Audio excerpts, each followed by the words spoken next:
morning, everybody. I'm very happy to welcome you to this special event, joint CIBM and Radiology CHUV talk. Today we have the pleasure to have with us Professor Iturria Medina. He is a professor at the Montreal Neurological Institute and holds a research chair in data integration in neurodegeneration. He's also an associate member of the Ludmer Center for Neuroinformatics and Mental Health, the McGill University Research Center for Studies in Aging, and the McConnell Brain Imaging Center. His current research focus is on multi-scale and multifactorial quasi-brain models to better understand neurological diseases and trying to identify effective personalized interventions.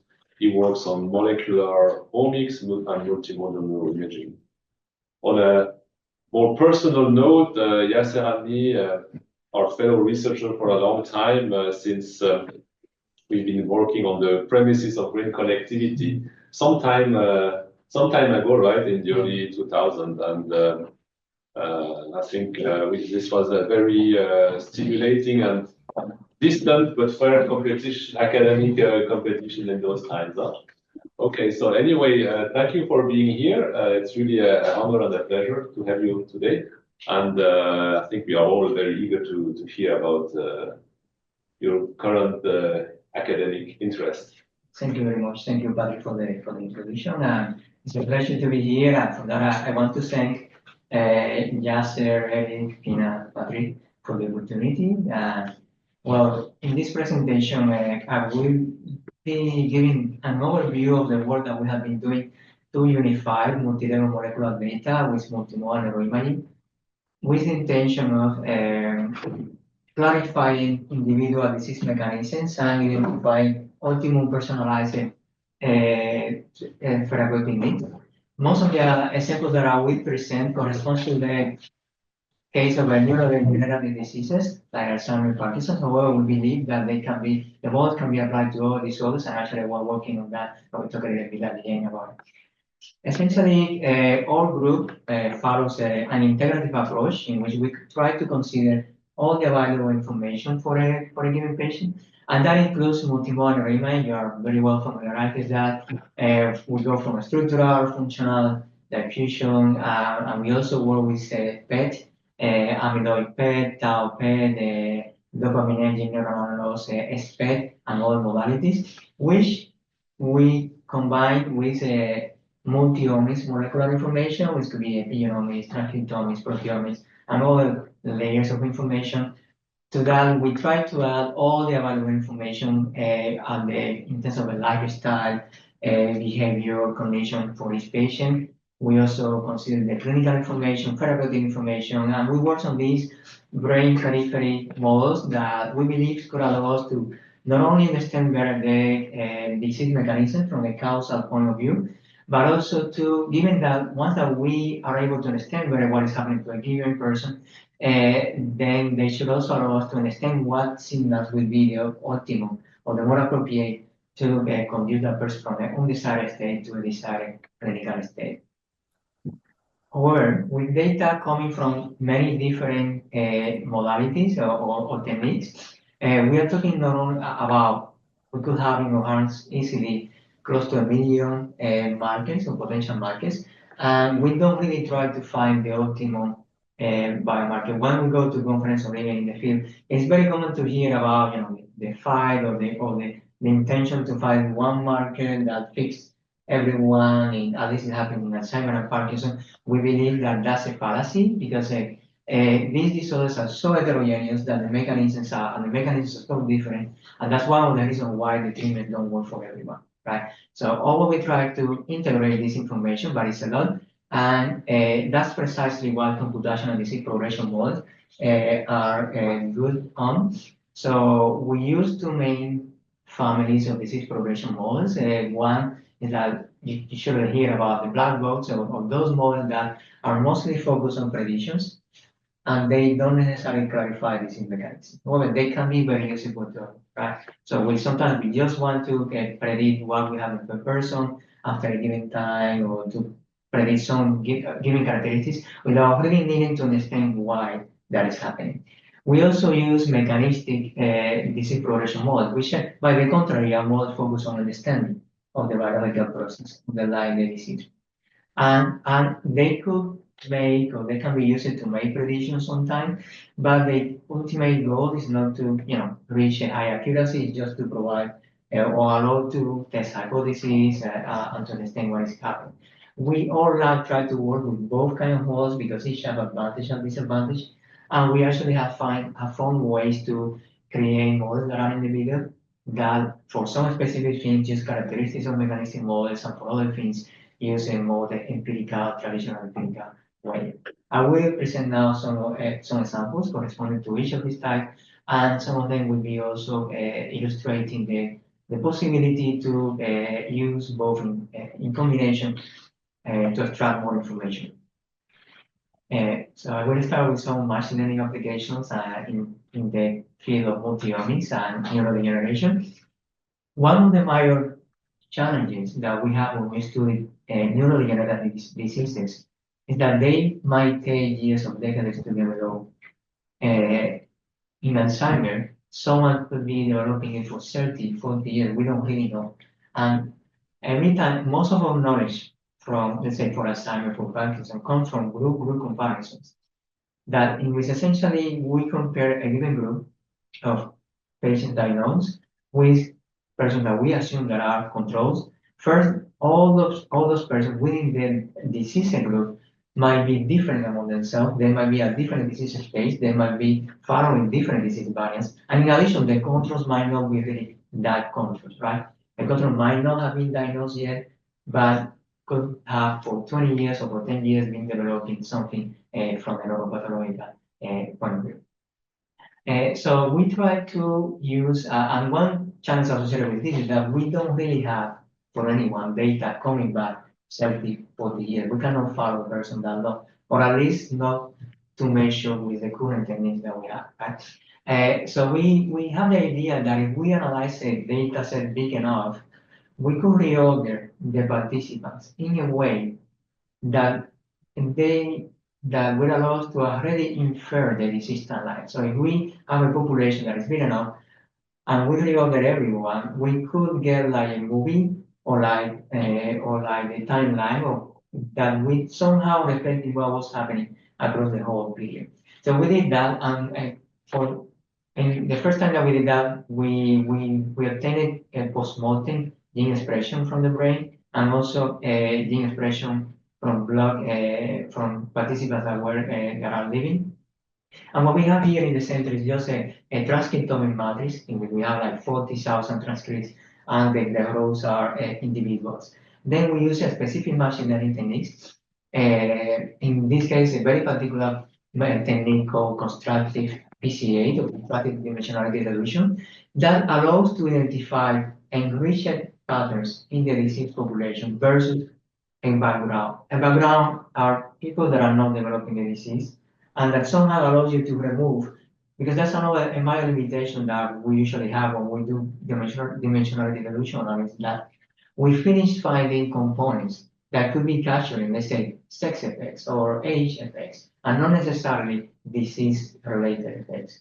So by considering a background, then we finish having these components in which we say what we obtain is mostly theoretically associated with the disease process. And then we assume that the values of these components for a given individual allows to represent each person in a multi-dimensional space. Here we have only 3 dimensions, but we can go to any number of dimensions, in which proximity to the center, let's say persons that are in the center, are those that are not developing the disease, or that by the time that they were measured or they died, they were not developing the disease. And the farther we get from that center, the closer is a person to develop the disease that we are analyzing.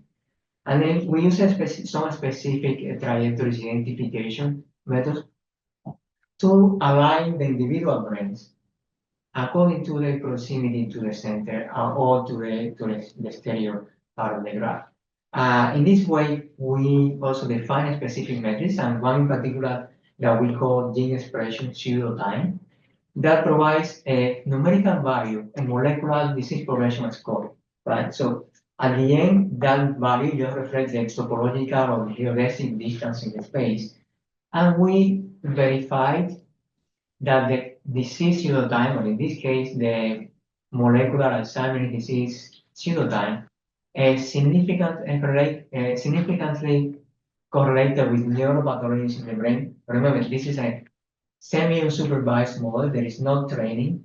We don't know who is developing neuropathology or not. And also, it significantly predicted cognitive decline.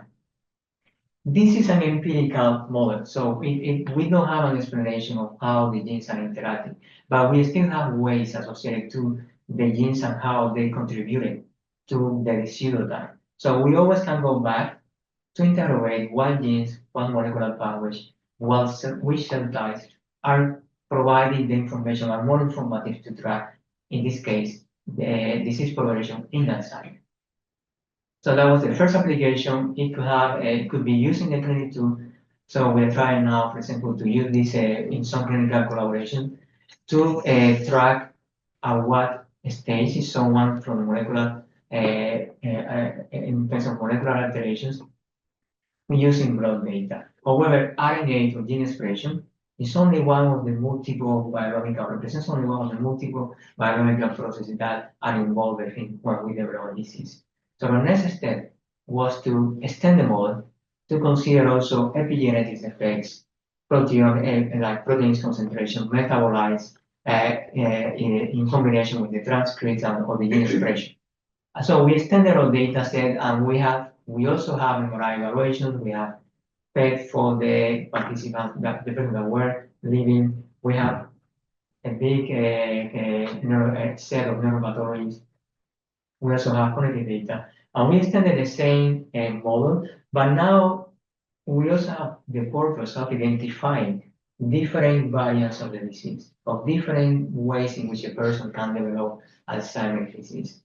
So in the second version of the model, we not only estimate the pseudotime of the measure that give you how far is someone or how close is someone to have Alzheimer's. We have applied this in modern context Parkinson cognitor, but also we identify distinctive sub-trajectories, each corresponding to a distinctive way of developing the disease that we are analyzing. So essentially, we finished with two main outputs. The first one is the same pseudotime, which in this case is a multi-omics or multi-level molecular disease progression score. And the second output is a given subtype of the classification of each individual to belong to one subtrajectory or the other one. This is probabilistic. I will not enter too much in detail, but in reality, each person get a probability to be on a given trajectory or the other. Some people may have a pure version of a pure variant of being following a pure variant. Some other person will be following like a combination of variants when they develop the disease, right? So then we compared these two types. They were extremely different across the different molecular levels. They were different in terms of neuropathologies.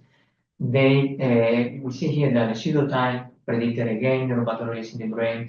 There were one subtype was having data suggested that presented a more aggressive variant of the disease. So cognitive decline was stronger, cognitive impairment was stronger too in comparison with the other two. We also observed that the subtypes were different set of anterior proteins, metabolites, genes, but also they also have different sets of anterior cell types in the brain.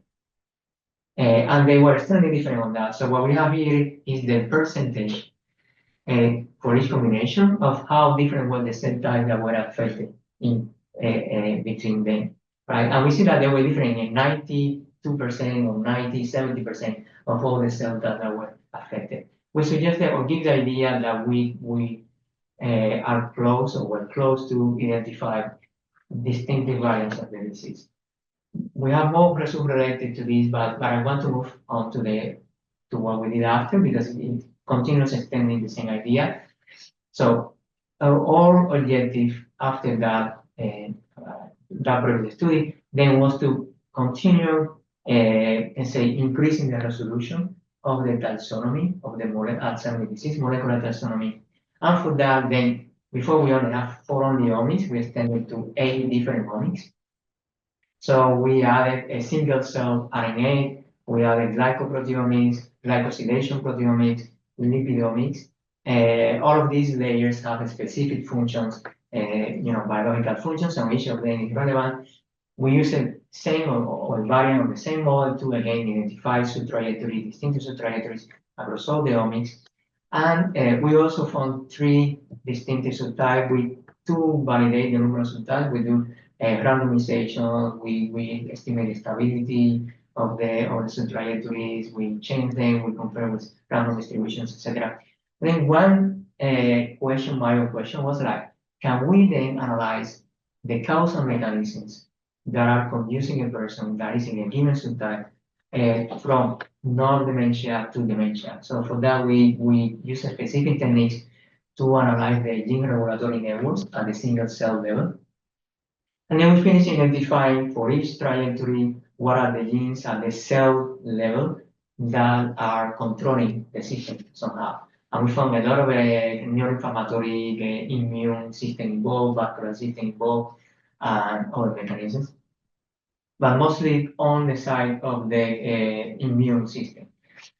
And then the second major question was like, this taxonomy is coming from post-mortem brain. We cannot measure all these molecular or generate this molecular data from a person that is alive. Right?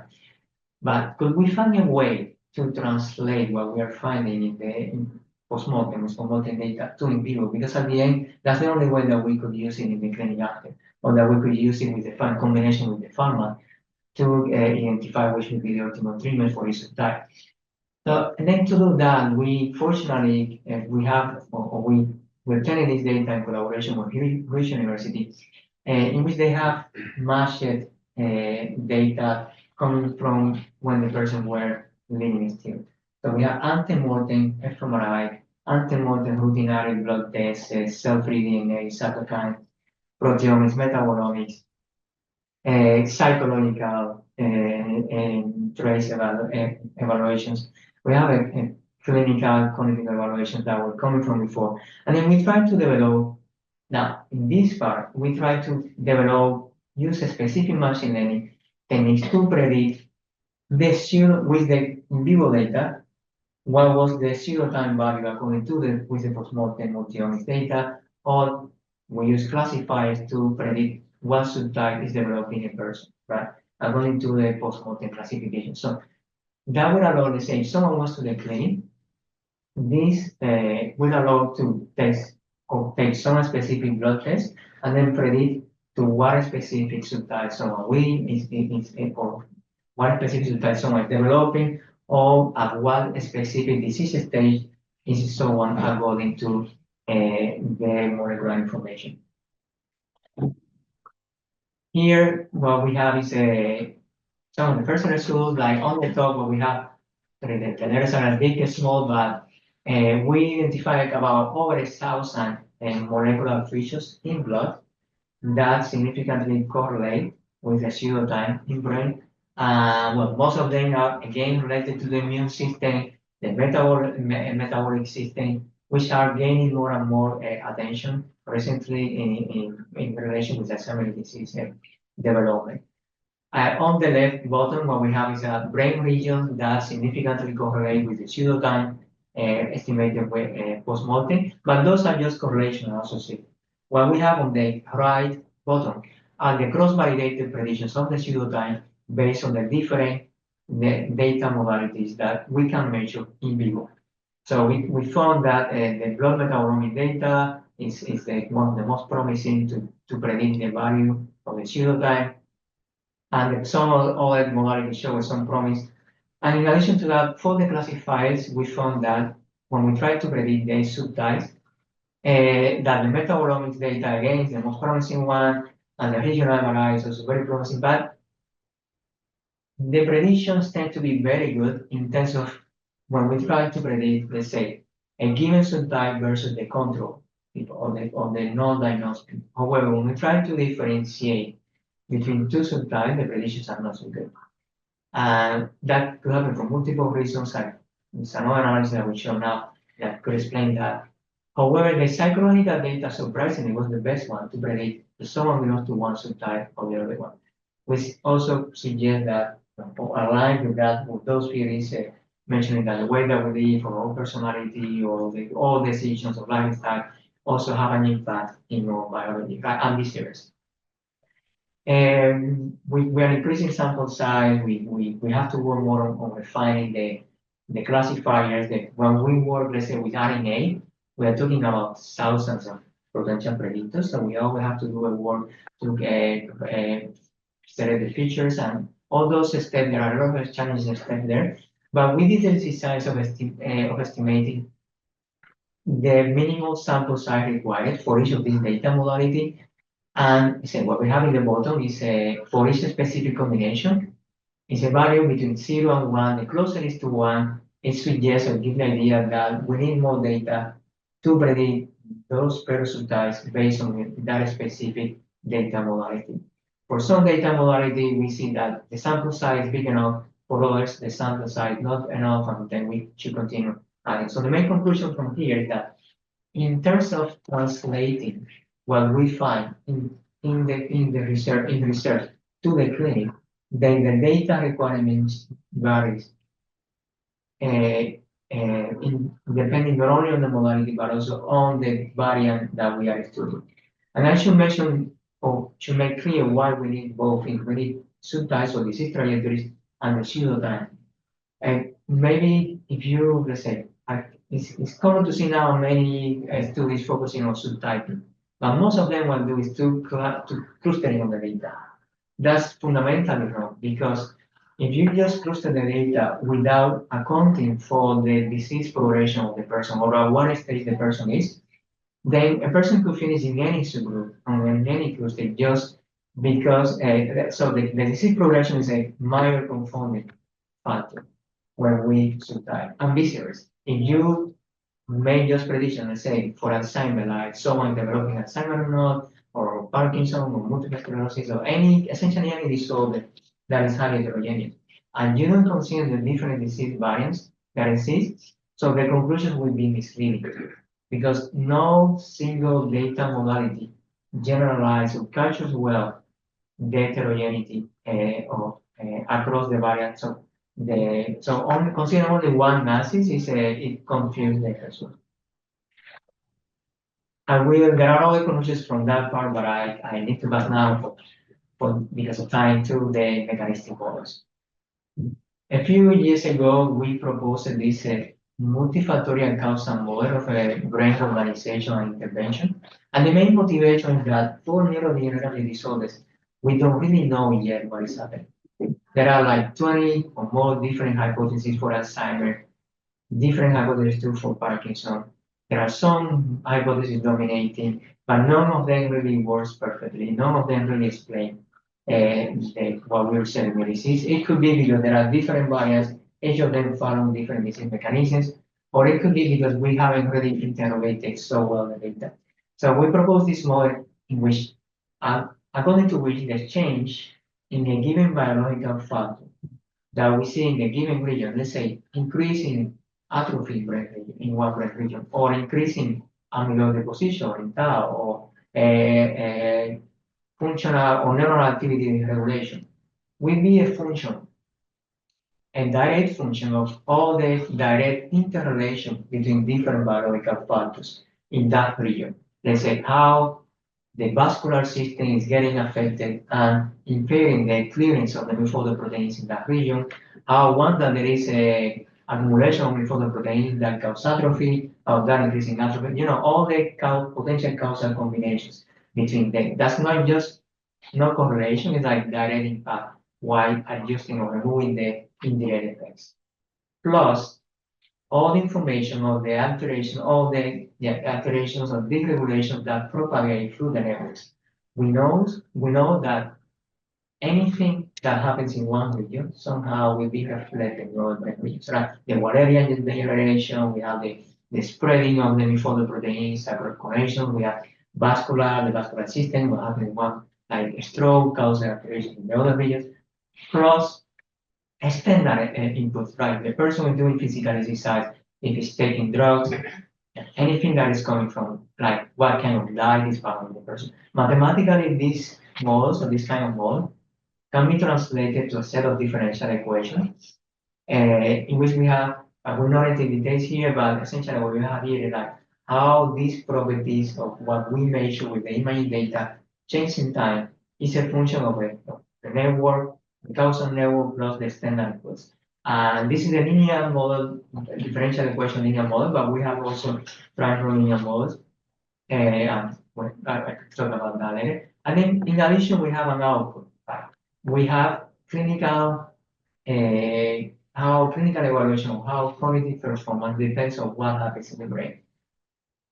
So, as I say, I will not enter too much in detail, but dynamic system analysis and control theory are used every day in many of the engineering applications that we use, like in civil engineering, aerospace. In Japan, they are used to predict if a building could respond or not to an earthquake. And they have been using, this theory have been using from the early 20th century. So in practice, what we do that we're quite different in mind modalities for each individual. We could do the analysis at the group level or the personalized level. If it's at the personalized level, we need longitudinal time points. If not, it needs to be group analysis. And then we apply the model, what we have in the bottom left. It's just like the state space, which is just a vector in which we have the values that we measure for each of these properties, and we have that across time. So we apply the model, we solve the differential equation, and we finish having individualized coefficients reflecting how these factors are interacting. So that first, just that allows you to understand a little bit better how the disease is working, how the factors are interacting, and why the person progressed. Then we also have values reflecting how each of these factors and each of these interactions impact cognition and the clinical state of the person. That allows them to simulate years or even decades of individual disease progression. And what we have here is like concurrent change of tau amyloid atrophy in the brain, considering how they interact. And we create videos of 10, 20 years. We can also predict the back, we can do backward propagation to identify which were the initial brain regions that got affected or affected. We can also see what we have is short term in the future, like 2-3 years. And just looking at this, we will get some understanding at the macroscopic scale of the disease process, but still, it's just until there is only understanding of the disease, right? How can we use this in a meaningful way that could inform the clinician or the person that is developing it? One of the most interesting applications of the control theory is that it allows you to invert the equation. This is the same equation that we had before. And as I mentioned, we always consider the standard inputs, but if now we are interested in to know, let's say to cause a desired, a given change, a reduction in atrophy or reduction in photoproteins, and we want to know what standard input we need to cause that. All we need to do is to invert the equation. So we pass to the right side of the equation the desired change, to the left side of the equation, and we keep on the left side of the equation the standard input, and all the other terms we keep it there. And then there are mathematical engineering from approach to estimate the optimum standard inputs that we need to count that desired change. So that allows us to create this what we call the multifactorial intervention fingerprint.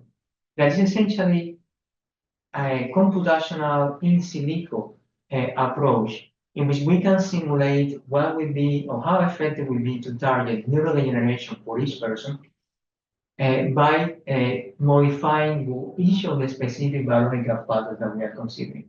So this is a numerical vector here in which for the first patient we have say how effective will be to stop neurodegeneration targeting each of these, and we found that the first person will be benefited by vascular and metabolic intervention. There are some specific interventions for that, ketogenic diet, physical exercise. The second patient seems to needs more an anti-amyloid, anti-tau information, and there are some drugs that work for that now.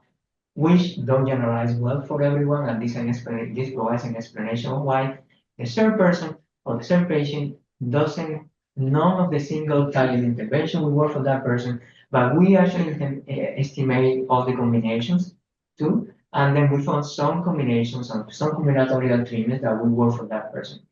And that could be because this person is ready to advance biological. Something interesting is that all of these persons have the same clinical diagnosis. Like clinically, only considering the clinical information, they will receive or they will be prescribed the same treatment. But this kind of models allows you to identify the differences and not only disease mechanism, but also how differently they will respond to different interventions. And then we combine that with molecular information, in this case, gene expression from blood, to identify what specific molecular pathways, genes and molecular pathways are affected in relationship with the intervention that each person needs. So we see that, well, it's a bit complicated, but the first green have the molecular pathways affected for the people that need a vascular intervention, then for the person that need the amyloid, then for the person that need a tau, and then the molecular pathways for the person that needs a structural intervention is essentially is neuro. Count. Good. Okay.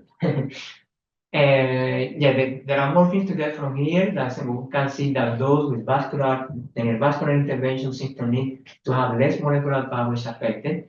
Those on the standard brain that need a structural intervention are more pathways affected. We suggest that also give you an idea of the timeline of the disease. Vascular seems to be happening, vascular alteration seems to be happening at the beginning, and then of course by amyloid and these things seem to be happening after. There is a lot of discussion about that. I would like to run down, but however, when we talk about having a vascular or an amyloid or a structural intervention, what exactly that means, right? Yeah, if I give that to the clinician, yeah, okay, I know this person needs an amyloid intervention or a structural intervention. How do I do that? Like we don't really control neurogenesis in the brain. So motivated by that, then we extended these mechanistic models to have inside also genes and neurotransmitters. Because once that you have one specific genetic neurotransmitters perturbations that need to cause in someone, then you can go identify what specific drug compounds could cause those specific perturbations.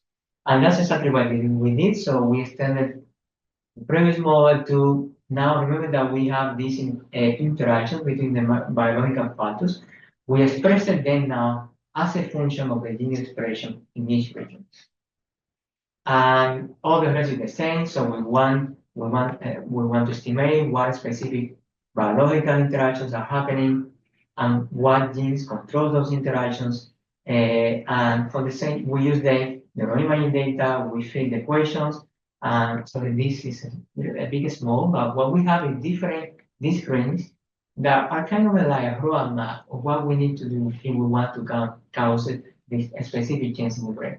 So in the first screen, we have the imaging derived biological factors that we are considering, like tau deposition in the brain, amyloid deposition in the brain, vascular deregulation, atrophy, neural activity deregulation. On the second brain, we have the pairwise interactions affecting things in the first brain. So if I want to know what is causing tau deposition the most, so I go to the second brain and I can see that the side of the space is proportional to the causal effect. So I can see that tau deregulation is what causes more tau deregulation, which is followed maybe by atrophy in the brain, etc. But if I go to the third brain, I have what genes impact tau in the brain to cause more tau in the brain. And in the center is cognitive decline. So let's say if I would like to design an intervention going by the path of changing amyloid in the brain. So all what I need to do, so there are thousands and thousands of genes out there, and then when you target some of them, you target any of them just because they are associated with the first gene, you might be causing secondary effects that have not been considered before. That's what happened with most of the treatments that are already in place, right? So, but if you focus in these genes that have a direct effect on the intermediary factor that control what is in the center, then you should have a more focused intervention that first could work better at the personalized level, second could cause less secondary effects. We use this, that was in that Alzheimer context, we use it in Parkinson's, in combination with, so we found the genes that needed to be, that are important for controlling these different biological factors for which we consider fMRI, memory density, dopamine loss, diffusion, microstructural properties, and then tree density from T1 to T ratio. And then we use this in combination with drug perturbation databases, to obtain or to run drugs that will be more effective in Parkinson. And then these drugs will verify, they make sense, most of them will be related with the dopaminergic system, but that will change depending on if we go individual or we go at the group level. We also extended the same model in collaboration with Carl Seeles and Nicola Baromeda from the Unit Institute to consider the densities of 15 different neural receptors in brain. And that allowed us to estimate, again, this circular causal graph in which we have how each specific biological factors is affected by a given neurotransmitter system. And then we found how the cholinergic system, the pathway in which the cholinergic system or the other molecular system finish changing macroscopic brain properties that we could measure with neuroimaging data. We can also, or we use this in combination also with multivariate analysis to identify or to try to explain why a person with same diagnosis might be having different clinical symptoms than a person with than another person, like different clinical or motor manifestations in terms of Parkinson. And then we decompose the disease. We found that there are two kinds of patients in Parkinson, depending on the molecular brain properties that can be inferred with the neuroimaging data. One type will be more motor, we have more motor, predominantly motor symptoms, and the other one predominantly cognitive and behavioral change, both in the Parkinson spectrum.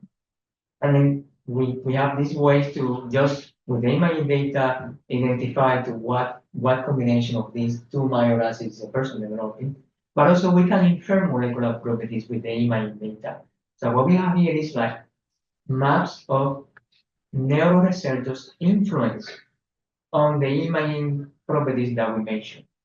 And that can be computationally derived. So essentially, we can estimate how much a given receptor is influencing, I don't know, microstructural change in one region, how it's influencing neural activity in one region and not in the other one, and how that changes from person to person. And in addition, those models, I was talking about them, but we have a lot about to see, and well, not too much. I was finishing. We also developed these enriched computational generated brain models to test specific hypotheses. In this, essentially, we use classic neural mass models to consider how different brain regions are interacting and how the information propagates across those brain regions. But now, instead of only trying to simulate neural activity in the brain, which have been the major purpose of all tools or approach, we try to interrogate or use these models to interrogate and answer the question about how the deep biology or deep biological processes influence neural activity in a given disorder. Let's say, in this case, we express neural activity in a given region as a function of the deposition of the toxic proteins that are accumulated in Alzheimer's and the interaction. And we also extended it to have inflammation in the brain, etc.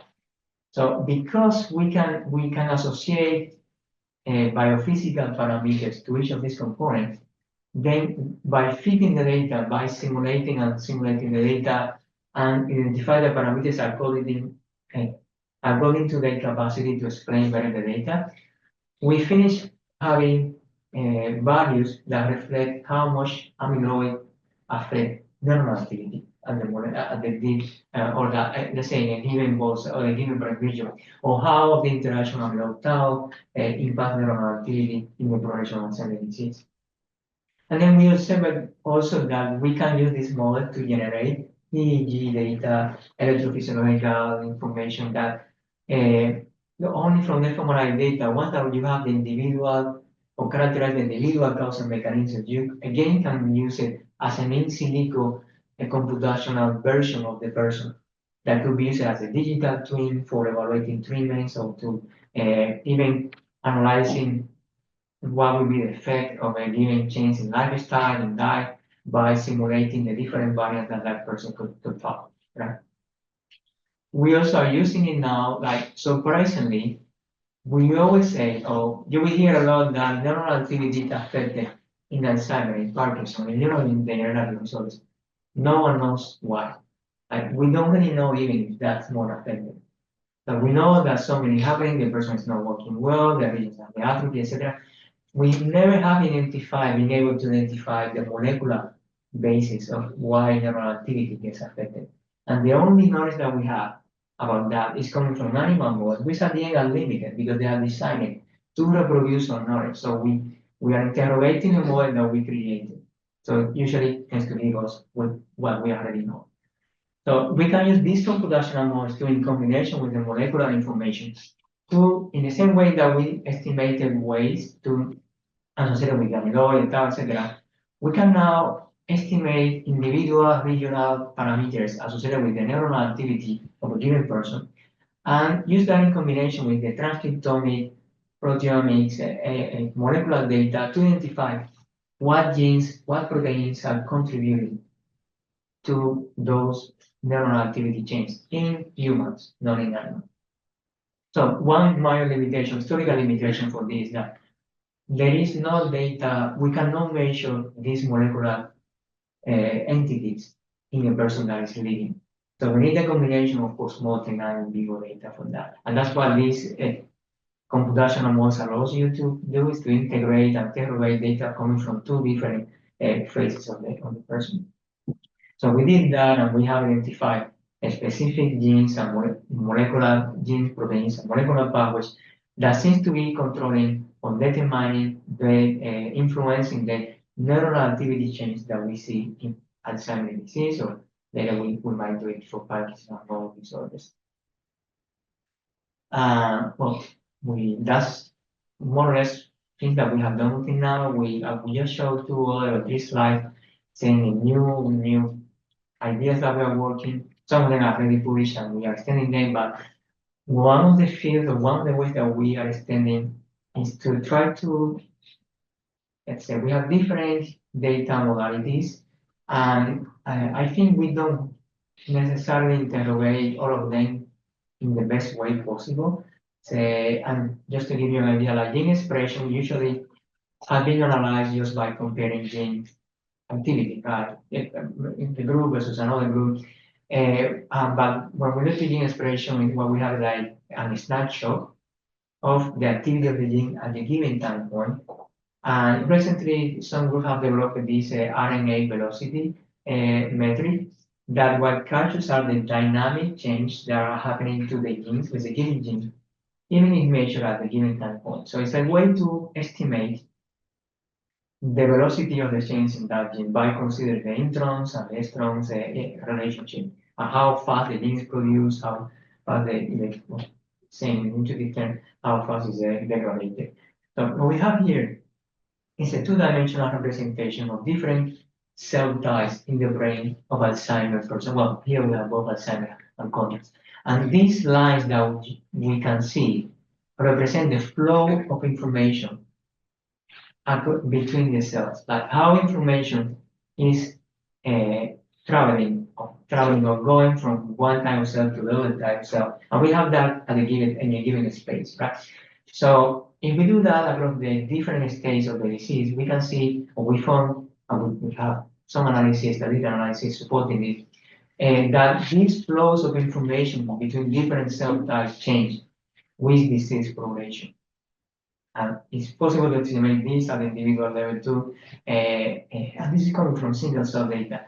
So this should allow us also to get an idea of the causal mechanisms that are happening. If we do trajectory inference analysis here, and we follow the flows of information, we should be able to find, the sources of the problem and where towards where somehow the disease is traveling or the disease effects are traveling. So it's something that we believe is very powerful that we're trying to integrate into the imaging molecular models too.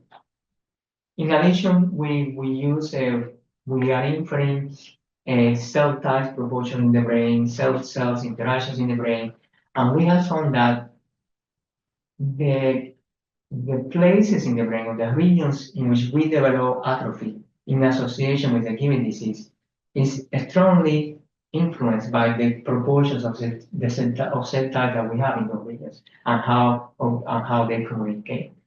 It means that what we have here is like atrophy relationship across the brain with inserting neurodegenerative disorders with the cell type proportions. And we can see that atrophy can be strongly predicted by the proportions of different cell types. Like we develop Alzheimer the most in those regions that have higher concentrations of microglia but also a higher imbalance between microglia and neurons. So we have lived in neuroscience, and we could call it like an era of neurocentric ways of looking to the diseases. But in reality, we should be looking to all the cell types because all of them are important. And some of them might be even more important than the neuron in terms of developing a disease. So at least in terms of when we try to target or to control the disease process. Well, we should not talk in terms of a more or less important. All of them are relevant, and that's, I think, very important to consider. So that's another of the things that we are looking to is like how cells communicate between them, how different cells communicate, and how that influence later how we see that the microscopic biological factors influence show, and how these things accumulate to cause the behavioral, cognitive, clinical change that we see in the person. So if we finish having these integrated bottom-up models for a given person, then we should be able to play with them to simulate different scenarios or to go back in time to understand what happened with that person. And then finally, this type of work, we work on computational neuroinformatic techniques. We have tried to make them available for the community. We know that they take time to implement, that there are in some cases, is needed expertise from different fields. So in order to facilitate applications in the clinic, in the pharma, so we have created this user-friendly software in which we can, or it's possible to input any kind of molecular information and the information. It needs to be pre-processed already. We don't offer pre-processing services. But they allow you to use any of these models that we have talked before and go from the beginning to the visualization. They also allow to identify what kind of optimal intervention and so on. And with that, I'll be finished. Thank you very much. I thank the public for attending. And looking forward to questions. Thank you.